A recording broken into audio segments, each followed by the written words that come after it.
Hello, I'm Charles Wyckoff, and it's a privilege to be here with Samarendra Mohanty, who is founder and president of Nanoscope Technologies. Nanoscope is pursuing optogenetics, and I am thrilled to be able to hear about this technology and about the most recent clinical data in humans. Samar, please tell us what you're doing. Thank you, Charlie, for this opportunity, and it's great to share here with you in this fashion the data that we have, the top line data. As you know, as a retina surgeon, so retina gene therapy is the first approved therapy, but that's basically for monogenic or single defect corrections. And as you know, diseases like RP or Stargardt is caused by hundreds of different gene mutations. It will require hundreds of different products to target the whole patient population. And same thing is true. There are other gene agnostic approaches for including trophic factors or complement inhibitor in this space, but they're all targeting the complex pathophysiological development of GA and other retinal degenerative diseases. And optogenetics, as you know, is a gene agnostic approach, and I will show you how it can work as a disease agnostic approach also in different IRDs with our preclinical and some clinical data. So how it works, basically, it's an intraocular injection. We are going through different routes of administration, initially with intravitreal for pan-retinal dystrophy, so that we can target the bipolar cells. Here, as you can see, let's say the photoreceptors and even RP cells are mutated or lost. We are bypassing that circuitry and making the on-bipolar cells as light sensitive. So intravitreal injection can be performed easily in an office setting. And once these on-bipolar cells express these opsins with a projected light as in natural environment or with a goggles as some of the other companies are developing, then you can stimulate in a non-contact way. Instead of implanting electrode, now you are basically stimulating the cells from outside, and they will send signal to the ganglion cells. And as you know, bipolar cells are already integrated to ganglion cells. So there is no integration, survival, or immune response with regard to injecting new cells. But here, what you'll see at a single cell basis, when light falls, these opsins are basically ion channels. So cations flow inside and makes the cell depolarize. So instead of having an electrical stimulation, now with a very low power light stimulation, you can stimulate the cell. So that's the basic principle of optogenetics. But most importantly, with this genetic technology, you can target specific group of cells, whether it's amacrine cells, on bipolar cells, ganglion cells. So there are different groups working in different ways, but our first product is in on bipolar cell specific because they have a unique characteristic. They're large in number as compared to ganglion cell. They're close to the photoreceptor. They preserve a lot of visual processing, and that's the reason we are able to do that. And with regard to all the optogenetics, as you see in the research space or in clinical trial, they all use a single moiety, which is a transmembrane ion channel that I talked about. So that's why these opsins, all the neuroscientists, and since the inception, myself, we were trying to change the color of activation of this opsin. So, but I'm the only one who went the other way around and said, no, from looking at retinal dystrophy, if we can use an ambient light, which is broadband, white light, or in a blue light environment or green and red, can we make an opsin sensitive to all this broadband light so that we don't need a goggles or we don't limit the vision of a patient in a particular lighting environment? So what we did is we attach a ligand to it, and this ligand is a molecule which is sensitive to complementary color and also enhancer. So these are basically three sub part of one molecule, and we don't have to deliver them separately. They're all end-to-end joined, and they are actually packaged into a AAV2 vector so that you are not. Yes. Fascinating. So tell me how you're targeting the bipolar cells, because AAV2 can infect many types of cells. Is it the promoter that's driven by the bipolar cells? Is that what's creating the cellular selectivity? Yes, definitely. So there are two selectivity. As you know, AAV2 is primarily for go to multiple cell types, but the AAV2 that we are developing in partnership with our CDMO has a unique wrap cap plasmid, which we found tropism towards bipolar cells more. That's first step. The second one is through a M-glue R6 promoter, which is specific to on bipolar cells. So both of these actually allow us to target the bipolar cells. You asked the right question. I have the expression in the mice and dog model. I'm going to show you next.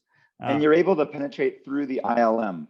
Yes, that's what our results both in, of course, this is a tapetum in case of dog, but in human results, we have shown by fluorescence fundoscope that we can see the expression. Great. So another uniqueness about our molecule is that this molecule also emit luminescence light. So we can see as a biomarker that this gene has been expressing, that our gene has been successfully delivered through the ILM. And then over a period of time, let's say 20, 50 years, if the patient has improved and then suddenly their vision is starting to decrease, that means we can examine the biomarker and say that whether the expression has gone down or there is a very severe remodeling of the retina. Then in that case, we might have to target ganglion cells and things like that. Awesome. So because of that unique molecular structure, we have these three unique characteristics. One is the opsin is fast, very fast. As you can see, it's in a millisecond time cell, the current goes down, and in millisecond, it comes back. So we have millisecond kinetics. So unlike the traditional visual processing where you have multiple proteins that has to come and interact and make the whole sensation, here it has to work like a light switch. So this fast approaching thing is very important. Otherwise, you will get blurred vision. We have used very slow opsins, and there are some slow opsins being tried, but that will lead to like a car is coming, it has passed through, but still you will see a blurred things coming towards you. And then other one I already talked about, that our opsin is very sensitive to 400 and 700 nanometer light. So if the patient is in blue light environment or white or green, they will be able to see objects. We don't claim to show color vision, but some of the results show they do see color. It may not be true color in our earlier studies, and some of the patients of current study are reporting. Then sensitivity wise, it is order of magnitude higher than the mono single wavelength opsins. So that's why you do not need a goggles to stimulate. And my early research and everybody has shown, if you constantly use 10 hours a day, intense light to stimulate your retina over months of exposure, the retina cells will start to die because there is oxidative stress and all will be generated. So from the beginning, our strategy was to make it very sensitive, fast, and broadband. And because of that, we are able to target bipolar cells. Also, we have other program where we are targeting amacrine cell, ganglion cell, but bipolar cells, I already mentioned, they are high in numbers, and we found it provides better visual acuity in some of the animal tests that we did. And with that, actually, we advanced to human study. But you asked a very good question. You can see here, this is the pharmacokinetics, but this work is published in RD10 mice model. You can see very beautiful expression in the bipolar cells, which is stand with the PKC alpha green, and M-cherry is the reporter for our opsin. And this is in the mice model, but in the bottom panel, you are seeing a dog model where you can see very few cone cells at the bottom. In the middle panel are left. This is like profound vision loss dog, and they have a thick tapetum, but you can see in the M-cherry on the left, very nice expression of the bipolar cell layer, and which correlates very well to the PKC alpha staining. So, so that shows that we have efficient expression in at least 70 to 80% of the target cells. Fascinating. Do you have any off-target uptake? In other words, in these animal models, do you get any transfection of the iris tissue or other portions of the eye that may not be involved in visual processing for what we want, but may create a side effect profile?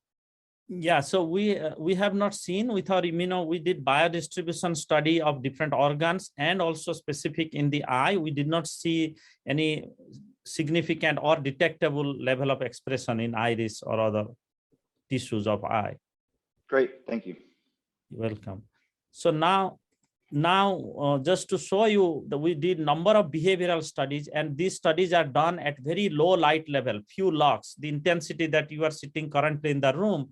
So these mice are humanized, like they have a model where they are not born blind, but slowly they lose their photoreceptor.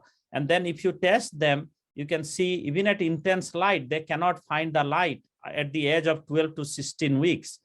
And we give a cutoff time of 60 seconds. If they cannot find the light, we screen those mice, we took them, and then we inject them with our opsin. Now you can see how this is a light cone, and there are two light here, randomly they are switched on, and you can see the platform is the reward, and how the mice interacts with cone of light. And again, this light is very low. It is only with an infrared camera being taken. That's why you are seeing the gray areas are completely black, and the light intensity is really low. At that low light, the mice, anywhere you put, it finds the platform the latency is very small, like tenths of second instead of 60 seconds at baseline. What I wanted to show you in this essay is that not only for RP mice models, where you can see the baseline is blue and then after injection is green, you can see there is a gap increasing in latency between them, which shows a dose response. So not only is applicable to RP mice model, but we found for Stargardt mice model, ABCA4 mutated mice or RP65 mutated mice or geographic atrophic mouse, severely having RP dystrophy and photoreceptor loss, this is valid. So this gives us the first indication in optogenetic space that we can not only use this for in a gene agnostic manner, but as a disease agnostic manner, our approach. So with that, I wanted to summarize that our differentiation, we are trying to develop this magic bullet for all IRDs having outer retinal dystrophies, and it's fast and activated at natural light intensity. So we do not need an external stimulation device. The opsin is sensitive to broad band from 400 to 700 nanometers, so patient can see in different color environment. And because we are targeting bipolar cells, our animal results of visual acuity showed that we can improve high quality vision, which was confirmed with clinical study. I will go next. And then we are also not only targeting the patients or having the goal of patients having pan-retinal dystrophy, but also patients who have partial dystrophy like geographic atrophy. And that how we are going to achieve. One is a subretinal route, but retina become fragile. But if we have a laser delivery where with a laser precision, we can deliver to the target cells with an intravitreal injection. And we have shown promising results. We are in monkeys also. We are advancing that through IND by end of this year. Tamara, how would that work? What do you mean laser delivery? As you know, in ophthalmology and retina, we use a lot of different lasers. How is the laser going to target the cells that you're transfecting? Yeah, so the cells to be transfected is decided by the promoter, but instead of using a viral vector, we put the plasmid in a structure so that it does not disintegrate, and then laser makes something like electroporation. So actually, I being a biophysicist, started working on this laser poration since 98, early of my career, like almost 25 years back, but nobody ever used it in a animal model, forget about in eye. So then my research from 2006 or 7 has been to use the animal model of eye to deliver. It's similar to electroporation. It just permeabilizes the membrane to allow the genes to go inside. So the idea is you use a laser to increase the probability that a certain group of cells or area will uptake the virus. Yes, and we have published several papers on this in last decade. And so, Samar, if you're going to use this in patients with some residual vision, how's that going to impact their visual pathway? I guess we don't know yet, but right, they still have some degree of vision. For example, the patients with geographic atrophy, ultimately down the road where you might go, how do you think that's going to affect their visual perception? That's a very good question. That's exactly the reason why we are actually advancing this non-viral method. We do not know. So in our phase 1/2 study, we went through profound vision loss patients, 20 by 2000. But in our phase 2B, we went for 20 by 1600 or worse. And then in our Stargardt program, which we initiated, is 20 by 800. So we want to exactly see that what is the benefit versus risk if there is a pan-retinal expression. But with this non-viral approach, it will be localized. The expression will be only in the geographic atrophy area or macular dystrophy area, so that wherever in the periphery there is a vision already there, we are not impacting them. But what about in Stargardt's disease, right? If you have an option that's much more sensitive than your typical options that are already present in the remaining photoreceptor cells, will this new option, will this drive signal transduction, or will the native signals still be able to be processed? So what we have seen in our animal model, it does not show any kind of behavioral and other change. But what I wanted to also clarify, our opsin is very sensitive as compared to other microbial opsins, but it is not as sensitive as rod opsins, because as you know, rod and cones has very unique structure to amplify the signal. And here we have only two layers, the surface and the two layers of the cell membrane. So that's why it will not be. So how much less sensitive are we with this option than a native rod option? So as compared to rod opsin, actually it is much more less sensitive, of the order of like 1000, but as compared to cone opsin, it is comparable. It is comparable to the cone opsin. Very helpful. Thank you. Yeah. So with that, I think I want to advance to our phase 1/2 trial that we did. The subjects in the study eye were either NLP or light perception, means hand motion maximum, and in the fellow eye, the best vision was counting finger.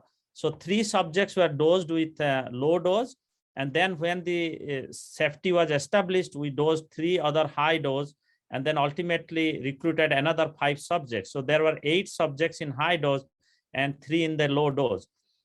The efficacy endpoints were visual acuity, 2 types of different mobility. I will show one video of just going to the lighted panel, but there was another mobility to go from one door to another through obstacle. The FST, shape and optical flow discrimination, and visual field and patient reported outcome. The primary endpoint was 16 weeks, though we have been following up more than 2 years now. The subjects are safe, and this is the summary of results. There was no serious adverse event. There was mild to moderate IOP increase and intraocular inflammation, both treated with topical eye drop. There was no need for any systemic corticosteroid. And then there was no increase in neutralizing antibody level in 4 weeks after injection.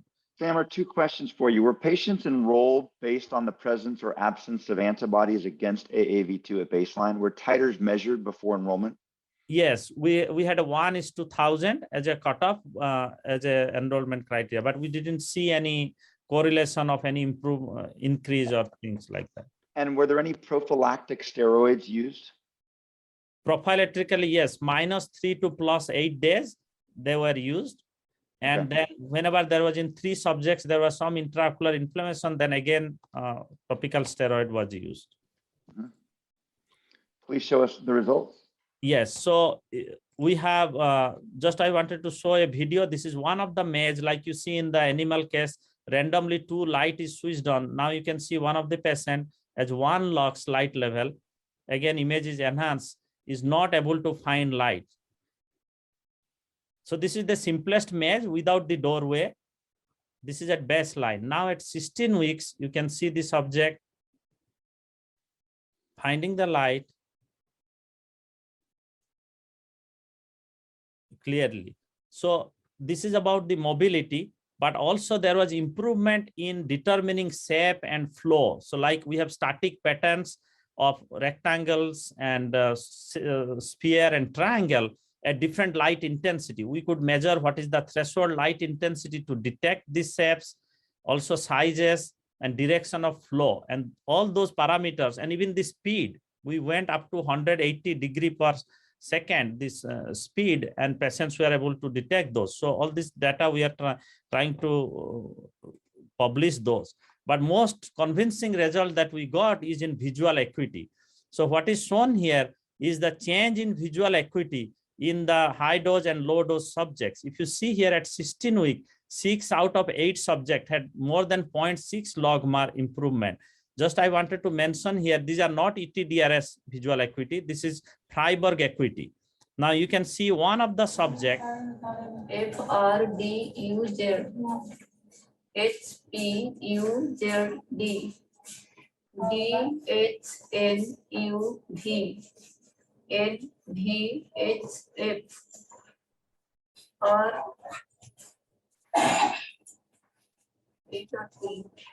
RPFE.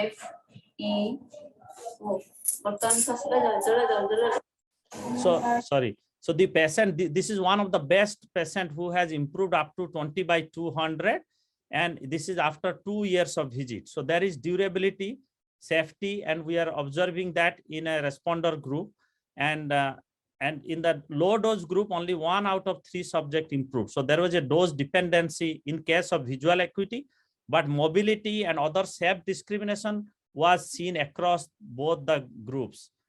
There was no significant difference between the groups.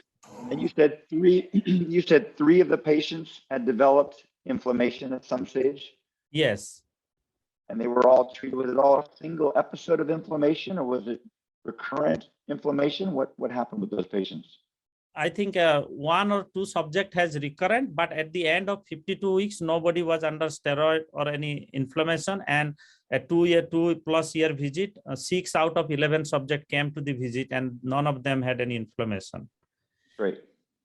And then some subjects could identify shapes in a convenience store. This is one of the other high dose best sync patient. So who could identify, go and work in a convenience store. And then after several months of the study, and based on that and taking input from regulatory agency and our consultant, we devised a new assay to actually monitor the improvement. So this is under 5 different light intensity level, and different shapes of objects are being put on a piezo sensor, and the subject is asked to pick up the objects. And concurrently, we are validating these assays. But because of limited time, I think I want to go over our phase 2B study design, which is fully now enrolled. There are 27 subjects. As I said, we relaxed the inclusion criteria to 1.9 instead of logMAR 2 to be included in the study. And as you can see, again, prophylactically, they were treated with -3 to +8 days. And there are 2 dose groups similar to phase 1 design.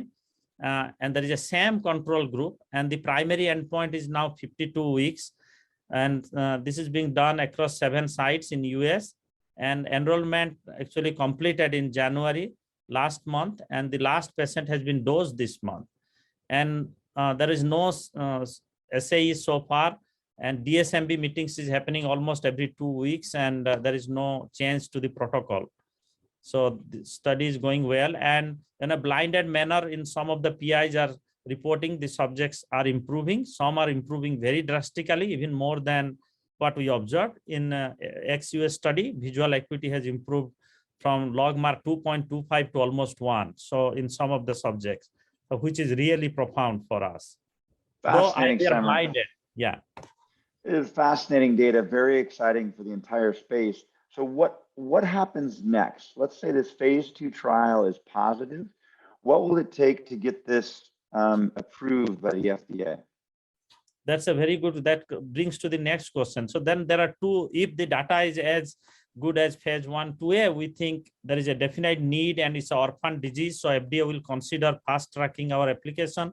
And in that case, we might have to show some safety numbers, and that will be provided by our next month. We are planning to initiate the Stargardt macular degeneration phase 2 trial. It will be a multi-center trial again. But in this case, this will provide us more safety numbers. FDA may say optogenetics is a pan, genes mutation specific disease, so or a therapy. So you need to have a safety number. With that in mind, we are initiating this study that it will provide the safety numbers to us. Also, we'll come to know how better we can improve the patient from 20/800. Can you improve to 20/200? we have some evidence of that. And another key important factor for approval of the study is validating our novel endpoint. So though visual acuity is measured by Freiberg acuity is a validated assay, but the clinical meaningfulness of it is not well established. There is no precedent. So we are concurrently validating the Y mobility and the shape discrimination assay. This study is also planned to be begin by next month, and that will help us, complete all the loop that's required by FDA for, consideration of our program. Sam, another question for you related to eligibility. I see there on your Stargardt's trial that you're requiring an analysis of the nerve fiber layer, which is very interesting, especially in these, if you think about the retinitis pigmentosa patients, many of them have quite dysfunctional RNFL by OCT. It looks very thin. It's very hard to see the different layers. How do we know ahead of time, a priori, that the nerve is still functional to the point that these gene therapies will be useful? How are we assessing the nerve in the RP programs? Yeah, so we wanted to recruit subjects. I think having INL is the most important part, and nerve fiber layer, I think, was visible in OCT, but in Stargardt, if that is a severe case, you are saying, we might have to do some in RP. In RP, it seems like sometimes it's hard to make out exactly what the nerve fiber layer is on RNFL. So you're saying to get in, we have to see, the investigators have to see evidence of the nerve fiber layer on a RNFL OCT. Is that correct? Yes, that's what that will give us the best outcome. Otherwise, at the end, we might have to do a subset analysis, seeing that if nerve fiber layer is lost, it's like a conduit to the brain. Then our technology may not work, will not work. Yeah, fascinating. That's a very good point. So thank you for that questions, I think. Samarendra, this is extremely exciting. So how many total patients do you think you'll need to treat before, if you include the Stargardt's data and the RP data, will you have to do another RP trial beyond the phase 2 trial that you have ongoing to get FDA approval, do you think? So if the data is blockbuster, we think if we limit our target patient population to severe patient disease, then FDA may take precedence of Luxturna and may get approval, and later we can broaden the label to outer retinal degeneration or moderately vision loss patients. So those numbers have to be worked out with the regulatory agency, I think. At this point, we think these numbers are as per, if you see the Stargardt, currently we are enrolling 6, and then we have 18 dosed in the current phase 2B RP study, so 24, and we had 11 in the phase 1. If those data combine, it provides equivalent number that Luxturna approval required. Samar, this is fascinating. I'm so excited to hear of this data. Thank you for doing this work. I look forward to watching this continue to unfold. Thank you so much. Thank you, Charlie. It was great talking to you.